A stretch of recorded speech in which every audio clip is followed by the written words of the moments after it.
नमस्कार, मैं हूं पंकज हरि कुमार और आप सभी देख रहे हैं द इंडिया प्लस न्यूज। दोस्तों, बिहार में चुनाव जैसे जैसे तारीख नजदीक की घोषणा जब होगी और चुनाव जब नजदीक आने लगे हैं, सभी को मालूम है कि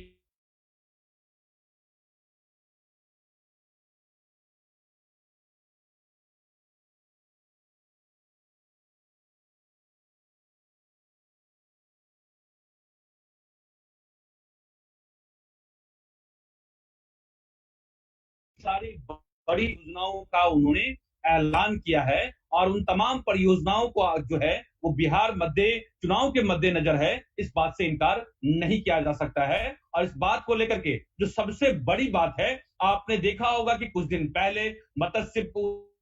उद्योग से जुड़ी हुई, मखाना उद्योग से जुड़ी हुई तमाम जो है घोषणाएं जो हैं वो केंद्र सरकार की तरफ से प्रधानमंत्री मोदी ने किया। और आज जो सबसे बड़ी सौगात जो बिहार को मिली है वो मिली है, आपको मालूम है कि कोसी पुल पर जो है जो ट्रेन जो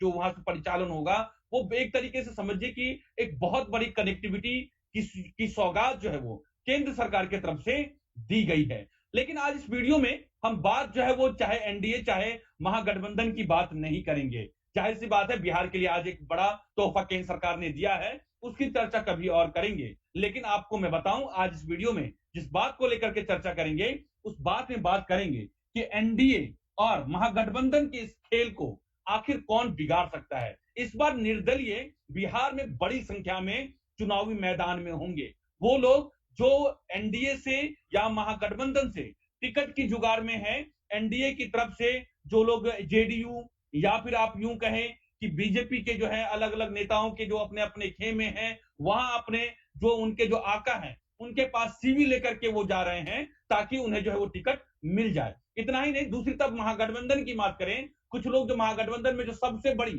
सहयोगी जो है या फिर बड़े भाई की भूमिका में है वो आरजेडी है। और आरजेडी में दो ही खेमे हैं, दो ध्रुव बने हुए हैं। एक जो तेजस्वी यादव के पास पहुंच रहे हैं कि उन्हें टिकट मिल जाए, दूसरे जो लोग हैं वो रांची पहुंच रहे हैं, जो सीनियर लोग हैं जिनको लालू यादव से बहुत ज्यादा उम्मीदें हैं, तो वो सीधे रांची पहुंच रहे हैं और देर रात किसी तरीके से उनकी एक ही इच्छा होती है, वो किसी तरीके से भी लालू प्रसाद यादव जी से मुलाकात हो जाए और उनका टिकट किसी भी तरीके से, चाहे वो कैसे भी हो, आप समझ रहे हैं कैसे भी हो, चाहे वो कुछ लेना पड़े चाहे कुछ देना पड़े, लेकिन इस बार टिकट मिल जाए। क्योंकि इस बार बिहार की जमीन में जो जो इस बार की जो बिहार की जो राजनीतिक जो बिसात बिछ रही है उसमें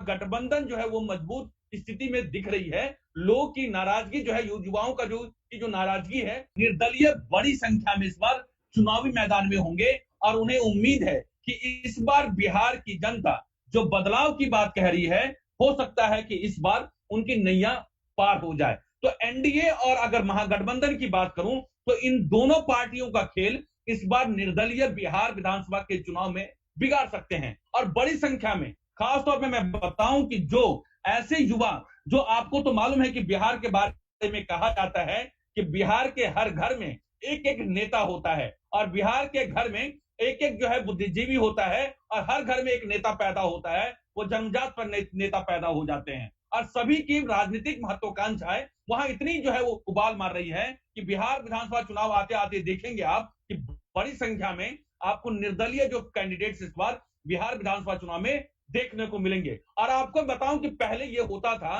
कि जो पार्टियों को लेकर के नेताओं की अपनी वफादारी होती थी या फिर चाहे पार्टियों को लेकर के या फिर जातिगत समीकरण को लेकर के जो उन्हें जो एक तरीके से शपथ दिलाई जाती थी, इस बार वो तमाम शपथ और पार्टी को लेकर के जो उनकी अपनी वचनबद्धता और विचारधाराएं हैं, इस बार सारी आपको टूटती हुई दिखेंगी। मैं ये खुद कह सकता हूं कि मेरी कई सारे ऐसे एनडीए के नेताओं से या फिर जो महागठबंधन के नेताओं से बातचीत हुई है, उनका ये कहना है कि जाहिर सी बात है महागठबंधन की तरफ से आपको आरजेडी, कांग्रेस और आपको मैं बताऊं कि रालोसपा और हम जो माफ कीजिएगा उसमें वीआईपी, ये चार पार्टियां मिलकर के महागठबंधन का हिस्सा है। दूसरी तरफ मैं बात करूं, एनडीए में बीजेपी, जेडीयू, एलजेपी और हम जीतन राम मांझी की पार्टी जो है वो हिस्सा है। इन दोनों की बात करें तो दो गठबंधन में 243 कैंडिडेट एक तरफ, 243 कैंडिडेट दूसरी तरफ। लेकिन बिहार में मैं बताऊं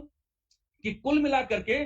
486 ही कैंडिडेट नहीं है, कुल मिला के बिहार में ऐसे हजारों कैंडिडेट्स हैं जो इस बार चुनाव में किस्मत अपना आजमाना चाहते हैं। खास तौर पे बताऊं कि बिहार में इस बार युवाओं की संख्या बहुत बड़ी संख्या में है, जो इस बार अपनी किस्मत जो बहुत लंबे समय से बिहार में अपना समय देते रहे हैं, चाहे वो दिल्ली में रहते हों, चाहे वो मुंबई में रहते हों, चाहे वो देश के दूसरे हिस्सों में रहते हैं, लेकिन वो पिछले 5 साल से बिहार के अपने विधानसभा क्षेत्र में तैयारी करते रहे हैं। और पिछले 5 सभा में बिहार के शादी ब्याह, आपको मैं बताऊं कि अलग अलग जो पर्व त्योहार के मौके पर वे गांव जाते रहे हैं और अपने वोटरों के साथ अपने कैडर को तैयार वो करते रहे हैं। मैं इस बात को लेकर के तमाम हमारे नेताओं को लेकर के ये बात मैं कह सकता हूं, और तमाम नेताओं ने, जो आपको बताऊं उनका मैं नाम लेना उचित नहीं है, लेकिन जो बात जो ऑफ द रिकॉर्ड भी है, उनका ये कहना है कि अगर उन्हें पार्टी की तरफ से सीट टिकट नहीं मिलती है तो वो इस बार, जाहिर सी बात है, पार्टी की तरफ से वफादारी भी दिखानी है,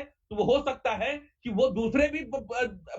आपको मैं गठबंधन से वो बात कर रहे हूं, लेकिन उनकी ज्यादातर संभावनाएं ये हैं कि वो निर्दलीय अपने जो है वो ताल ठोकेंगे। उन्हें ये लगता है कि इस बार अगर उन्होंने ताल नहीं ठोका, जनता के बीच में वो चुनाव में नहीं गए, तो अगले 5 साल जो है उनके उनके जो वो करियर, या फिर वो बेरोजगार हो जाएंगे, जनता उन्हें भूल जाएगी। और यही वजह है कि इस बार आपको बड़ी संख्या में निर्दलीय चुनाव आपको लड़ते हुए दिखेंगे। और इस बार मैं बताऊं कि जातिगत जो आपको जो दबाव होता है वो टूटते हुए दिखेगा। और चाहे जैसे वो कहा जाता है कि मुस्लिम यादव जो है महागठबंधन की तरफ से होते हैं, वो बैठ जाते हैं, उन्हें मना लिया जाता है, कुछ को पैसे दे करके मना लिया जाता है, लेकिन इस बार जो है वो आपको परंपराएं बिहार में टूटती हुई दिखेंगी। दूसरी बड़ी बात यह है कि आपको बताऊं कि जो वैसे युवा, खासतौर पे जो पढ़े लिखे युवा हैं, जो अलग अलग जगहों पर रहते हैं, दिल्ली यूनिवर्सिटी की बात करूं, आपको मैं बताऊं कि दिल्ली यूनिवर्सिटी और जेएनयू से पढ़ने वाले बहुत सारे बिहार के ऐसे लोग जो जो वहां से पढ़ करके जो नौकरी कर रहे हैं,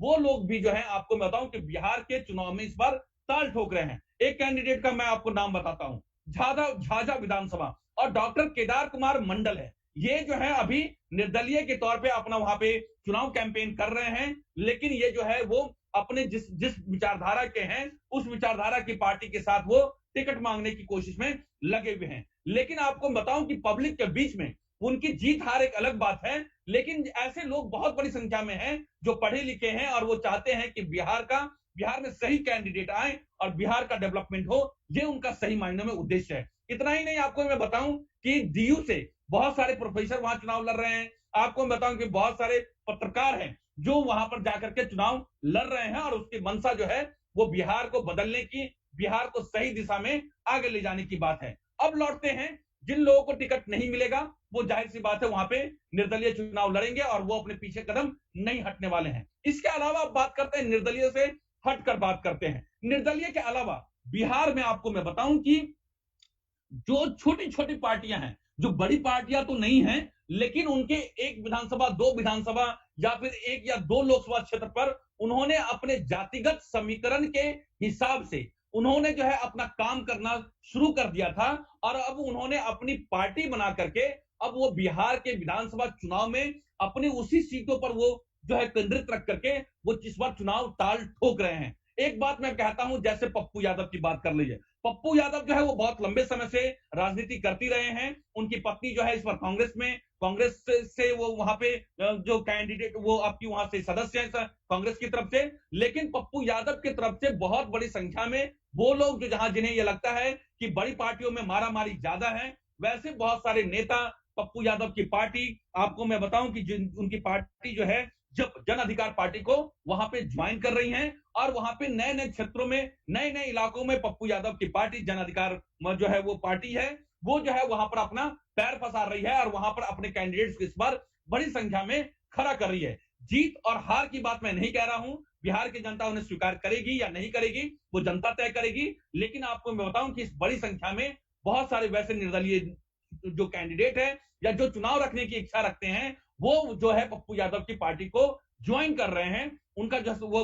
उनकी सदस्यता ग्रहण कर रहे हैं, और इस बार बिहार के चुनाव में वो ताल ठोकते हुए नजर आएंगे। जबकि जो उनका जो निशान है, आपको बताऊं कि वो हॉकी स्टिक है। दूसरी बात आपको बताऊं, दूसरी पार्टियों की, छोटी छोटी पार्टियों की बात कर लेते हैं, जिनका बहुत ज्यादा बड़ा जनाधार नहीं है, लेकिन फिर भी आपको मैं बताता हूं। एक पार्टी है राष्ट्रीय जनजन पार्टी, जिसको RJJP कहते हैं, और इसका जो क्षेत्र है ये जो है आपको बताऊं महाराजगंज और आसपास के जो लोकसभा क्षेत्र है उस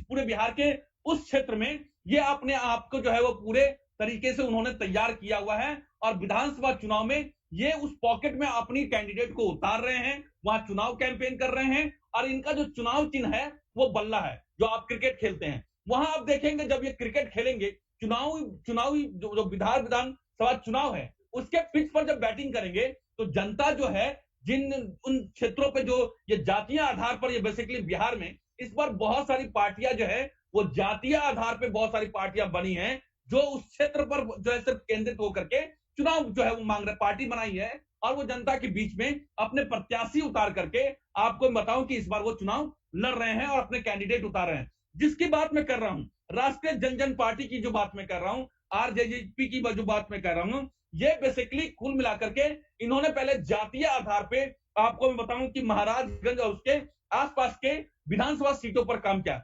इनका जो नारा है इनका जो गठबंधन है वो ब्राह्मण और भूमिहार इन दो जातियों का बड़ा संक्रमण जो इनका गठबंधन है और ब्राह्मण और भूमिहार जातियों का गठबंधन बना करके ये इन क्षेत्रों में अपने कैंडिडेट को वहां पर उतार रहे हैं। लेकिन जब पहले इन्होंने सामाजिक संगठन बनाया पहले इन्होंने अपने बेस कैडर को तैयार किया, इन्होंने ब्राह्मण और भूमिहार जाति की एकता का एक मंच बनाया सामाजिक मंच और उसके बाद उस पर काम करने के बाद उनके बीच में पैठ बनाने के बाद इन्होंने जो है राष्ट्रीय जनजन पार्टी बना ली है और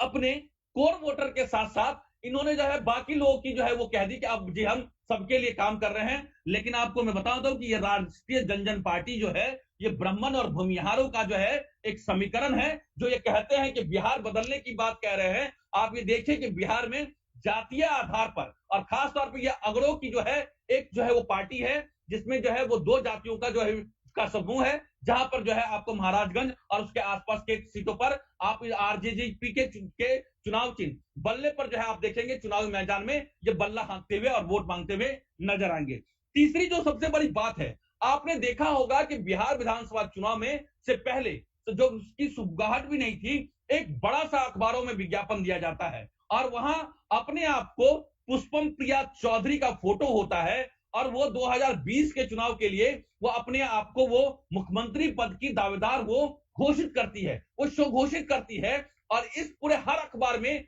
उनका जो है एक बहुत बड़ा जो है वो जो आप ऐड होता है और उसके बाद से बिहार में एक बहुत बड़ी चर्चा निकल पड़ती है और वो जो एक महिला कैंडिडेट होती है जो मुख्यमंत्री बिहार की मुख्यमंत्री का जो कुर्सी है उस पर अपनी दावेदारी जो है वो चुनाव से पहले ही करती है और बिहार में आने से पहले वो अपने आप की दावेदारी करती है और उसकी चर्चा करना बहुत जरूरी है। और उनकी जो पार्टी का जो मुखिया है वो पुष्पम प्रिया चौधरी है। आप उनको देखेंगे कि वो हमेशा काले लिबास में होती हैं, पढ़ी लिखी हैं, बिहार से ताल्लुक रखती हैं और आपको बताऊं कि वो पूरे बिहार को बदलने की बात करती हैं। वो बिना कोलिजन अकेले पूरे बिहार में 243 सीटों पर चुनाव लड़ने की बात कह रही हैं। वो क्या कहती हैं पुष्पम प्रिया उसका मैं फेसबुक अकाउंट पे हूं और मैं आपको बताऊं कि उनके पुष्पम प्रिया चौधरी के फेसबुक अकाउंट पे प्रेसिडेंट हैं। इनके पार्टी का नाम जो है वो प्लुरल्स पार्टी है। आप ये देखेंगे कि उनके जितने भी सिंबॉलिक होते हैं उसमें सफेद और लाल कलर के जो सिंबॉलिक में उसमें आप देखेंगे अश्व को उड़ते हुए दिखाया जाता है। इनका क्या मतलब है ये तो पुष्पम प्रिया बताएंगी लेकिन आपको बताऊं कि ये प्लुरल्स पार्टी के वो अध्यक्ष है और बिहार के 243 विधानसभा सीटों पर इस बार वो चुनाव लड़ेंगी और उन्हें उम्मीद है कि बिहार की जनता जात पात धर्म से उठ करके जो है वो विकास के नाम पर वोट देंगी और इस बार उनकी सरकार बनेगी। और उनका ये भी दावा है कि वो इस बार सिर्फ चुनाव लड़ने नहीं आई है बल्कि चुनाव के बाद भी वो लगातार बिहार को बदलने की वो को लेकर के लगातार काम करती रही। उन्होंने पुष्पम प्रिया चौधरी की 4 जुलाई की एक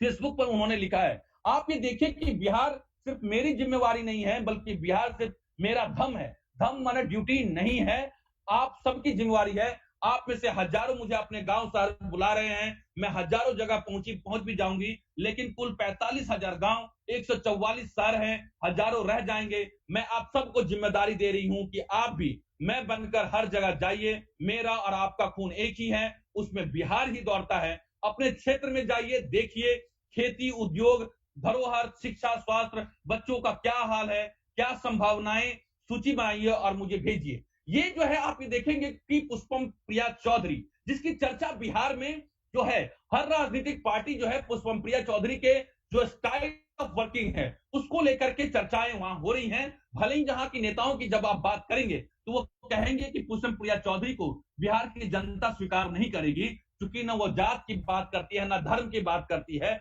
जिनका कोई जात के आधार पर ही कोई वोट बैंक नहीं है, आखिर उन्हें वोट कौन देगा। लेकिन पुष्पम प्रिया चौधरी की जो आप देखेंगे, जब से वो आई हैं बिहार के अलग अलग क्षेत्रों का दौरा कर रही हैं, लोगों से मिल रही हैं, उनकी जो राजनीति का जो स्टाइल है वो प्रभावित करता है। जीतना और हारना वो बिहार की जनता को तय करना है। लेकिन एक बात बहुत ही आकर्षित करती है, जो वो लगातार वो कहती है, उनके नारों में देखेंगे सबका शासन हैशटैग और लेट्स ओपन बिहार, इसकी चर्चा वो बार बार करती हैं। और पॉजिटिव पॉलिटिक्स बिहार 2020, और ये इसकी बात वो लगातार अपने उस पूरे जो दौरे के दरमियान वो करती हैं। और एक बहुत महत्वपूर्ण बात है पुष्पम प्रिया चौधरी और आप प्लूरल्स पार्टी के बारे में, वो कहती है हैशटैग 30 इयर्स लॉकडाउन। इसके क्या मायने हैं इसके बारे में हम कभी विस्तार से बताएंगे। लेकिन एक पार्टी जो क्षेत्रीय पार्टी जो वहां पे बिहार में जो है, जो इस बार चर्चाओं में रहेगा और जो महागठबंधन और एनडीए के अलग बिहार की राजनीति में जो ताल ठोक रही हैं, वो पुष्पम प्रिया चौधरी हैं। और मुख्यमंत्री वो उन्होंने सीधा डिक्लेयर किया है वो बिहार की मुख्यमंत्री पद की कैंडिडेट है, उससे कम कुछ भी नहीं। इसके अलावा मैं बताऊं कि एक पार्टी और भी है जिसको भाजपा कहते हैं, माने भारतीय सब लोग पार्टी, और इस पार्टी के अध्यक्ष है अरुण कुमार। अरुण कुमार बिहार की राजनीति में जानने वाले सभी लोग जानते हैं, लेकिन फिर भी मैं आपको बता देता हूं अरुण कुमार कौन है। अरुण कुमार, आपको याद होगा कि जो कुशवाहा, जो कुशवाहा की जो पार्टी है, उस कुशवाहा की पार्टी में ये महासचिव बनाए गए थे। बाद में उन्होंने कुशवाहा की पार्टी जो है उनके ही जो है पार्टी को उन्होंने ओवरटेक कर लिया था। फिर बाद में जो है जब उनकी पार्टी से फिर बाद में आप ये देखें कि जो कुशवाहा है अपनी पार्टी को लेकर के वो वहां पर दोबारा से उस अपनी पार्टी पर वो बन जाते हैं। और आपको बताऊं कि अरुण कुमार जो है भारतीय सब लोग पार्टी के तौर पे अपनी एक अलग पार्टी बनाते हैं। और ये भी आप ये समझिए कि इन पर भी जो है वो अगरों की राजनीति करने का वो आरोप लगता है। लेकिन जब इनके जो दिल्ली प्रदेश के अध्यक्ष से जब मेरी बातचीत हुई तो उन्होंने ये कहा कि नहीं, ऐसा नहीं है। जो भाजपा है, भारतीय सब लोग पार्टी है, वो बिहार के ज्यादातर सीटों पर चुनाव लड़ेगी, उनके कैंडिडेट्स उतरेंगे। और जाहिर सी बात है वो भी कहते हैं कि वो उनकी पार्टी जो है वो सबके लिए जो है वो सभी के लिए है और सभी जातियों और धर्मों के लिए है और सबके लिए वो काम करेंगी। जो उन पर जो जातिगत आरोप लगते हैं इसकी संभावनाओं से वो इनकार करते हैं। दिल्ली प्रदेश के अध्यक्ष हैं रंजीत भारद्वाज, उनसे मेरी बातचीत हुई थी और उन्होंने संभावनाएं जताई थी कि इस बार भारतीय सब लोग पार्टी ने बहुत मेहनत किया है। उनके पार्टी के अध्यक्ष हैं अरुण कुमार, उन्होंने बहुत मेहनत किया है। लेकिन आपको मैं बताऊं कि जो भारतीय सब लोग पार्टी के जो अध्यक्ष हैं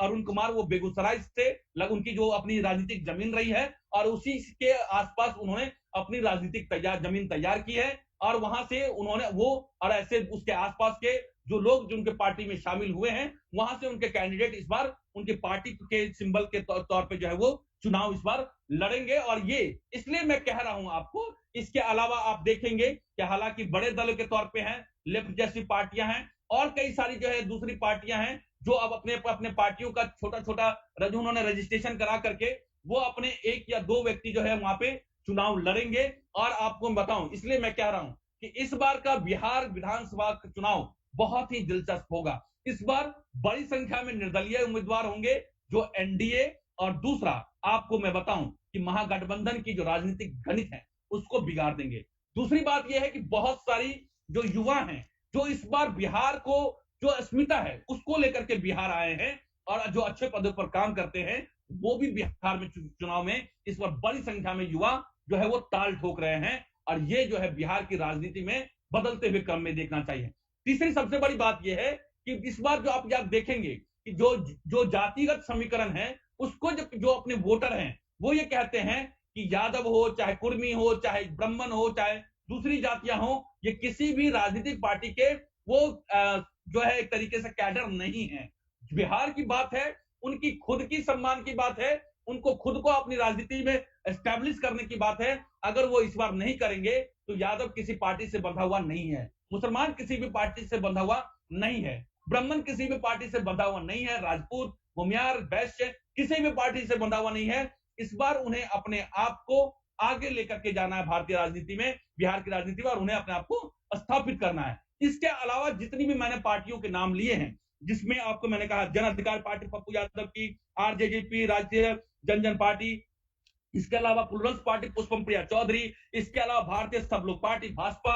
जैसे ऐसे अनेक छोटी छोटी पार्टियां हैं जिन्होंने 2-4 विधानसभा सीटों को पे अपनी जो है वो जातिगत समीकरण बना करके उन्होंने अपनी पार्टी को एस्टैब्लिश किया है और वहां पर उनको इस बार बिहार के विधानसभा के पिच पर जो है वो इस बार जो है वो बैटिंग करते हुए नजर आएंगे। और जाहिर सी बात है कि इस बार का बिहार का चुनाव जो है वो कई मायनों में बिल्कुल अलग होगा, ये बात देखने वाली बात है। तो अब देखना होगा कि बिहार की जनता किसके माथे जो है वो सत्ता सौंपती है। क्या इस बार किसी एक पार्टी को कि क्या इस बार बिहार विधानसभा चुनाव में किसी एक पार्टी को या किसी एक गठबंधन को पूर्ण बहुमत मिलेगा, या फिर इस बार की जो सरकार बनेगी उसमें निर्दलीय या फिर जो ये छोटी छोटी पार्टियां हैं उनका बहुत बड़ा हिस्सा होगा,